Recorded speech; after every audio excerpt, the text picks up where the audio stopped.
Hello, I want to inform you that this video is a direct continuation of the previous part of the story, the link to which I will leave in the comments of this video. If you haven't watched the first part, I highly recommend doing so to understand the sequence of this amazing story. Enjoy watching.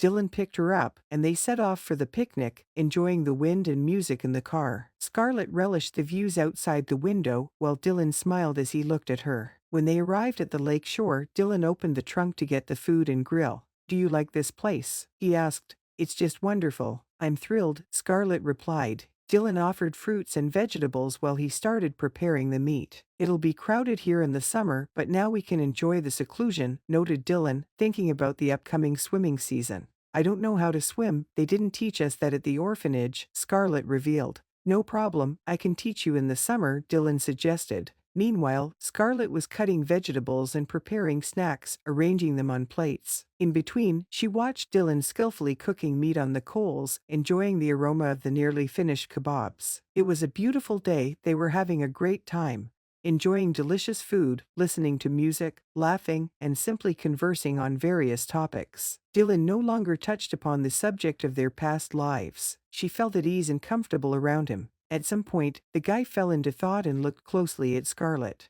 "You know, when you came to the party that time, I just couldn't take my eyes off you," he said softly. "You're special, not like the girls from my faculty, not like childhood friends, not like those around me." Scarlett remained silent, unsure of how to respond to such a revelation. "I want you to be my girlfriend. I want to get to know you better every day, be by your side, help, and care for you," Dylan continued. Goosebumps ran down Scarlett's body. "I've never said such words before," the guy confessed. This pleasantly surprised the girl, but she didn't know how to react to such words, so she chose to remain silent. "Do you think I'm not appealing to you?" asked Dylan, gazing deeply into her blue eyes. "I do like you," Scarlett replied softly. "But are you sure you need someone like me? You have education, a nice apartment, and, in the end, a mother. And I'm just a hairdresser. That's not important at all. I'm sure everything will be fine for you. And about my mom, she'll like you, I'm sure of it. I think you're rushing things. We barely know each other," Scarlett said, plucking a blade of grass and playing with it in her hands. "Don't worry, I won't rush you. I just want to be with you, to see you more often." "I agree. Let's occasionally date and spend time together," she agreed.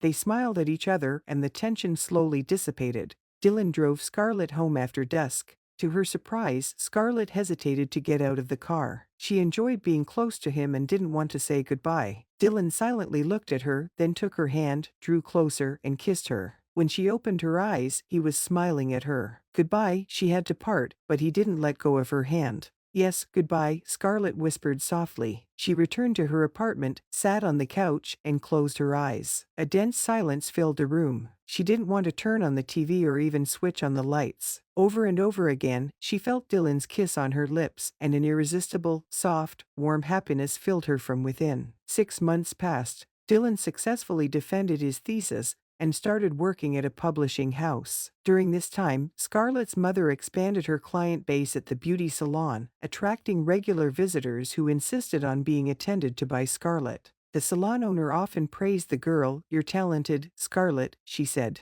"People schedule appointments with me because of you. I'm proud of you." Dylan and Scarlett talked every day, arranged meetings, spent evenings together, visited cafes, cinemas, or simply strolled. True to his promise, Dylan did not rush Scarlett into intimate relationships. During this time, their relationship didn't have moments that were just about hugs and kisses. Once they cozied up in a cafe on the waterfront, choosing a table by the window. Outside, rain soaked the fallen yellow leaves, and the wind stubbornly tried to scatter the damp foliage. "Listen, Scarlett," Dylan began, holding her hand. "I want you to meet my mom. I think it's time. I love you, and I think inviting you for dinner tomorrow is the right moment." "Does your mom already know something about me?" she asked. "She knows I have a girlfriend, but nothing more. I want you to meet, to take our relationship to a new level. What do you think about it? I want you to be able to show up at our house as my special girl. I want everyone to know that we're together, that you're a part of me." "What about you?" Scarlett asked, thoughtfully. "I'm afraid I won't be liked by your mom." "Don't worry about that. She'll accept my choice. Mom loves me and will be happy if I'm happy." Scarlett nodded silently, but she wasn't entirely confident that they were doing everything right. However, she hoped that everything would turn out well and decided that she would carefully prepare for this meeting. Scarlett knew whom she could rely on and who would support her. When she got home, she immediately picked up the phone to call Harper. "Can you come over?" she asked her friend. Urgently, something happened. "Yes, what's wrong?" "I'm on my way." Harper's response came quickly. Scarlett always knew she could count on Harper to respond instantly to her request without asking too many questions. Within half an hour, her friend was knocking on the door. "We saw each other at work today. What happened in just a couple of hours?" Harper asked, entering the kitchen. "Will you make tea?" "Yes, I'll pour it now," replied Scarlett, fetching the cups. "The thing is, Dylan suggested I meet his mom tomorrow." "Oh, wow," Harper exclaimed. Harper, of course, knew that Scarlett was dating Dylan and that both were deeply in love with each other. She also knew that apart from kisses, nothing more had happened between them, so she viewed their relationship more as platonic.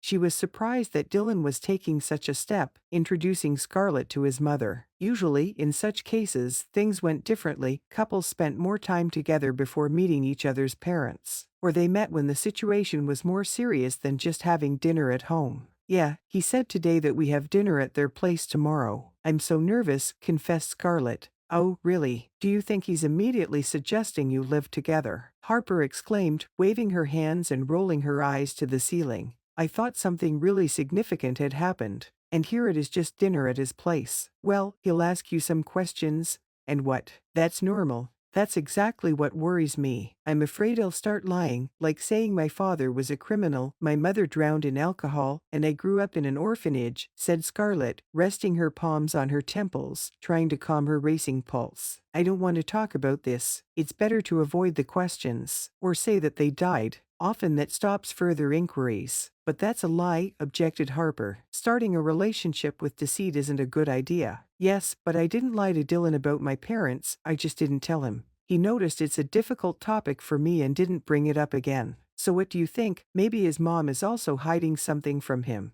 Harper hugged Scarlett by the shoulders. "Don't worry, everything will be fine. You don't understand, it's rude not to answer questions," Scarlett said. "Better think about what image I want to present to his mother." At this tense moment, the girls continued to discuss how to best prepare for this meeting and handle this unexpected situation. "Exactly," Harper agreed. "His mom is probably a very sophisticated lady, owning a publishing house, driving a car. And their apartment, of course, is luxurious, as you know. So, you should present yourself to her in your best form. Let's see what you have in the closet to pick something decent." The girls entered the room, and Harper, acting like a hostess, opened the closet door, carefully surveying her friend's wardrobe. Dresses, skirts, blouses started flying onto the couch, one after another. "Listen, for this occasion, this knit dress will do," said Harper, handing Scarlett a hanger with a plain blue dress. "Firstly, it fits the weather, and secondly, it's not too flashy. Do you think it'll work?" "Of course," replied Scarlett.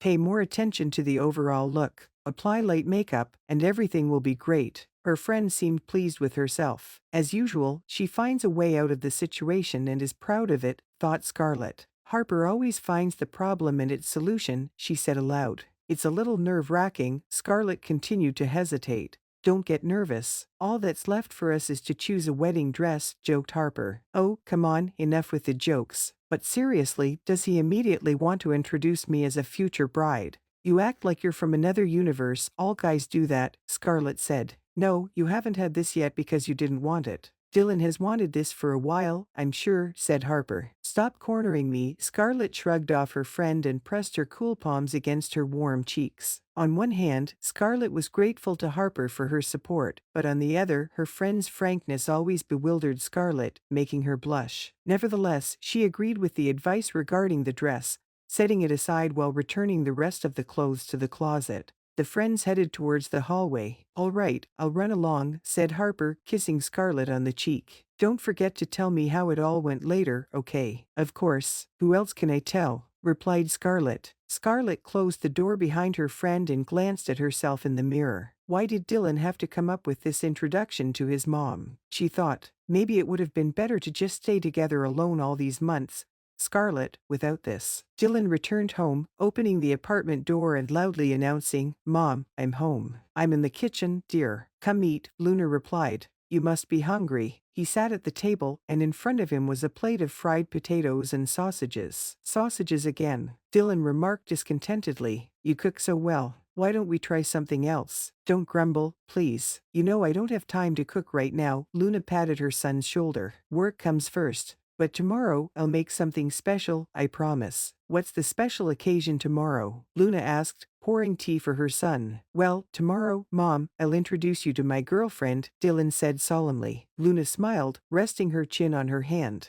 Nothing new. We've been dating her for 6 months, Dylan said. Can you pass the bread, please? The mother handed her son a plate with sliced bread. Luna knew that Dylan was seeing someone. She often heard him talking on the phone with some girl. Besides, she couldn't help but notice how incredibly happy her son was. Despite not lingering at work and coming home late, he was happy. When Luna saw that Dylan had decided to introduce her to his girlfriend, the smile quickly vanished from her face. She felt hurt by her son's response and decided to retort. Maybe you could tell me a little. Who is she? Asked the mother, if only to know what to talk about with her. She's just a wonderful girl, Dylan interjected. That's enough, he added, wiping his mouth with a napkin and standing up from the table. Mom, I hope there won't be sausages on the table tomorrow. Prepare everything beautifully and deliciously as you know how, Dylan asked, bidding farewell. I don't have time to cook at all. Order food from a restaurant, since she's such a gourmet, Mom, objected the offended Luna. She's not a gourmet, she's my beloved girlfriend, and I want your meeting to go well, for you to like her and she to like you, explained Dylan, hugging his mother's shoulders and kissing her on the cheek. Everything was very delicious. I'm off, he concluded, leaving Luna alone in the kitchen,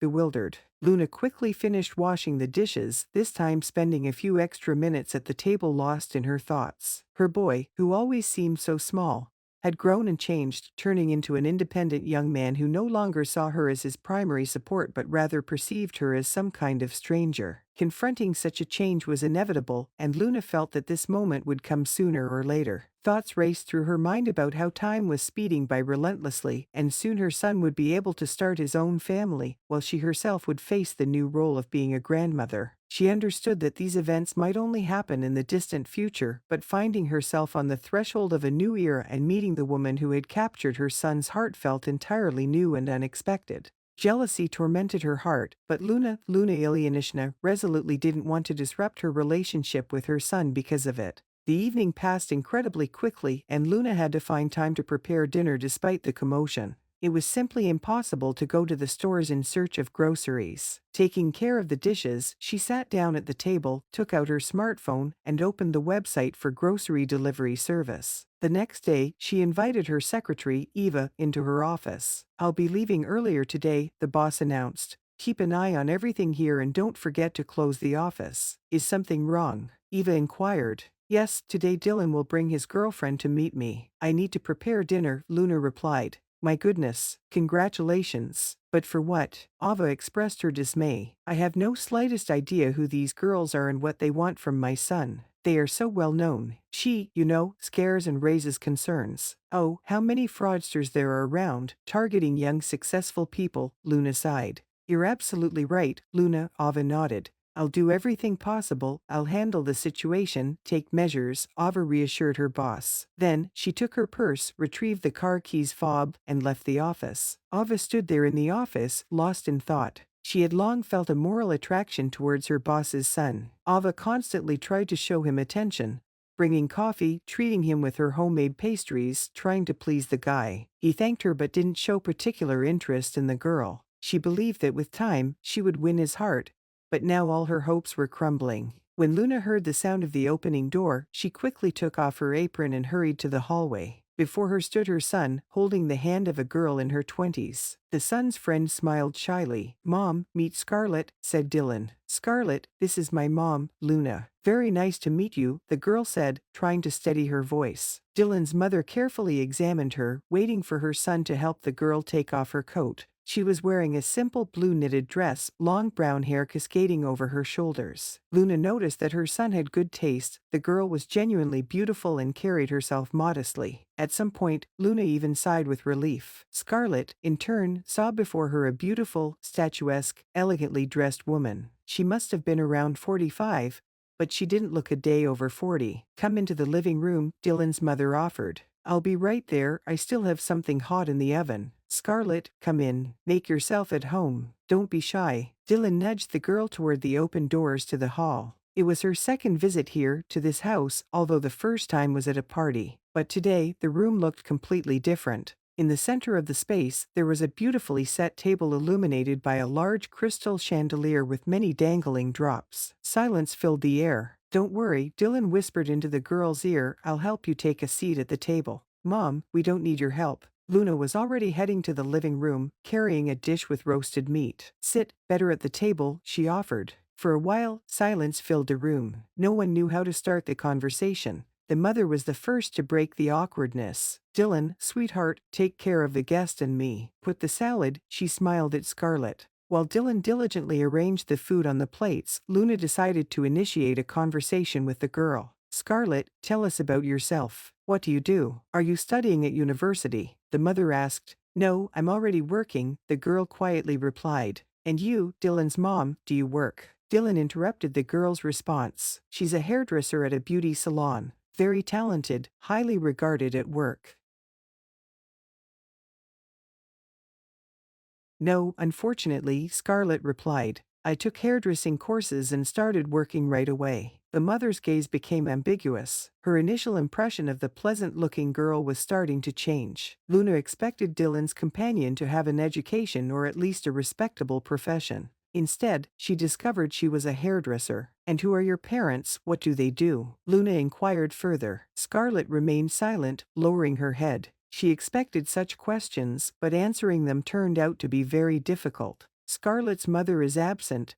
And why are you prying like this? Let the guests eat in peace," Dylan intervened, defending the girl. "What do you mean by absent mother?" Luna set aside her fork and knife. "Who raised you, supported you?" "I grew up in an orphanage," Scarlett, finally mustering her strength, decisively replied. Luna's eyebrows raised in surprise. She silently lifted them and then let out a tired sigh. Taking some dishes from the table, she turned to her son. "Dylan, would you help me with the tea?" "Of course," the guy replied, stood up from the table, and followed his mother. As they moved towards the kitchen, Scarlett collected the empty plates and headed towards the kitchen to help clear the table too. Walking through the corridor, she unexpectedly overheard Luna and Dylan talking.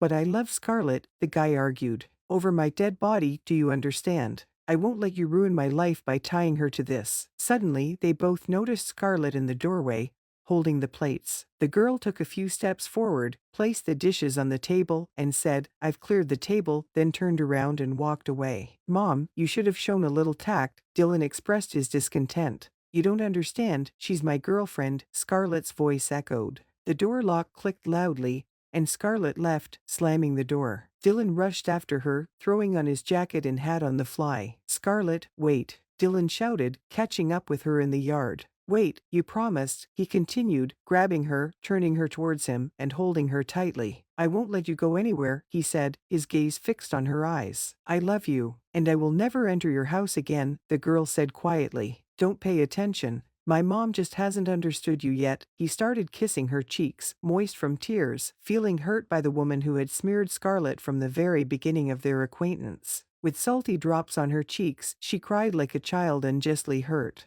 The pain was immense, and the offense doubly so. "Do I deserve such humiliating words for everything I've had to go through?" Scarlett thought, softly sobbing. She didn't express a single negative word in front of Dylan's mother. "I need to go home to calm down a bit," she said, gathering her resolve. "Let's go, I'll go with you." "I won't come back until my mom apologizes to you," the supportive girl replied. They hailed a taxi and headed to Scarlett's home. As usual, Dylan stopped at the entrance of the girl's building, hugged her, and kissed her on the lips. But suddenly Scarlett took his hand and whispered, "Come." She pulled Dylan towards the door, and they hurried to her floor. The girl quickly opened the door, and everything that followed seemed predestined. Dylan dreamed of closeness with his beloved girl but waited for the moment when she would want it herself. Today, he needed her embrace more than ever. He whispered, I love you," as the dawn approached. "I want to always be with you." "Let's get married," Dylan said, gazing into Scarlett's eyes. Not immediately comprehending his words, she sat down, covering herself with a blanket, looking at him with surprise. "Are you serious?" she asked, her eyes filled with concern. "As serious as it gets." "What about your mom?"